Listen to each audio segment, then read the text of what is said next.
Hi, everybody. Welcome to the Gifted and Distractible vlog. I am Julie Skolnick. I'm the founder of With Understanding Comes Calm and the author of Gifted and Distractible. And today, I really want to talk about something that is so important to the neurodiverse community, the gifted and distractible community, the twice exceptional community, and that is a strength-based approach rather than a deficit focus.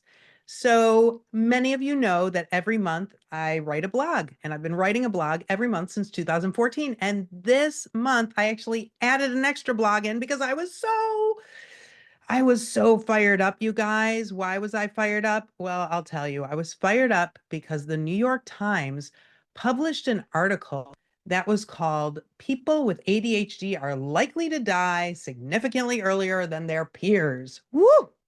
Cheery little headline there. So I called my blog ADHD and Death, the cause and effect of rotten research, because why beat around the bush?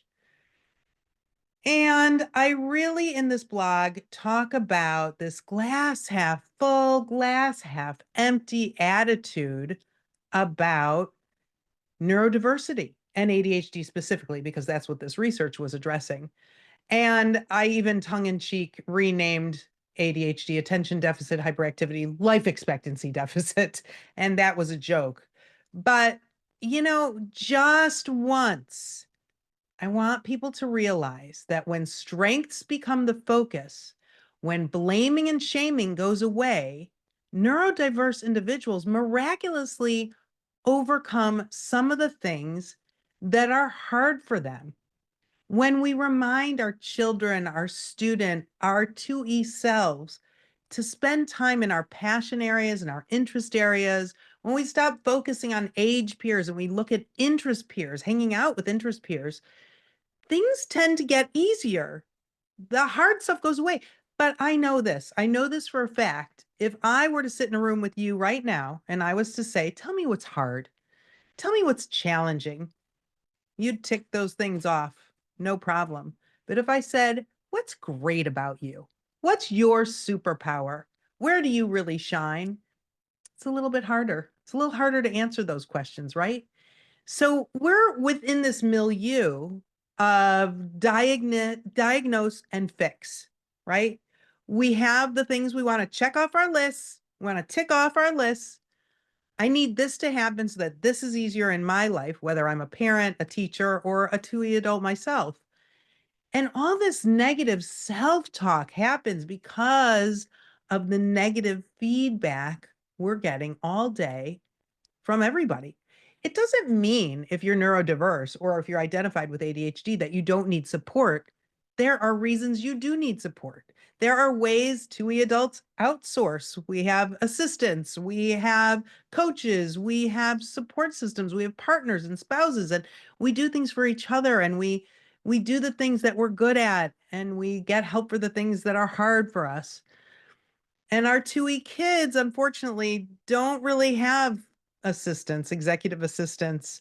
And if parents frontal lobe it too much for them, they start to feel like they're really not able to do anything. But then that leaves parents putting up their hands and saying, well, what do we do? If we don't do it for them and they can't do it for themselves, what do we do? So I'm just going to say, I don't know, give yourself some time, a week, 2 weeks, 3 weeks, a month, 3 months, and lean into passions. If your kiddo loves to read, but cannot clean up their room to save their lives, probably because of executive functioning, working memory, processing speed issues, those all play into being able to remember the multiple steps of things that we need to do. If that's the case, maybe start with the bookshelf, organizing the bookshelf, looking at how we can neaten up the books in the house. That's someplace that your kiddo loves because they love to read. If you yourself are struggling with something, think about the part of that you really love and try to outsource the other parts. I know that's hard and it's hard to figure it out, but really what I want you to do for the next period of time, whatever you decide that is I want you to stop the negative self-talk. It doesn't help. It doesn't get things done. It doesn't change things. It certainly doesn't make you feel better.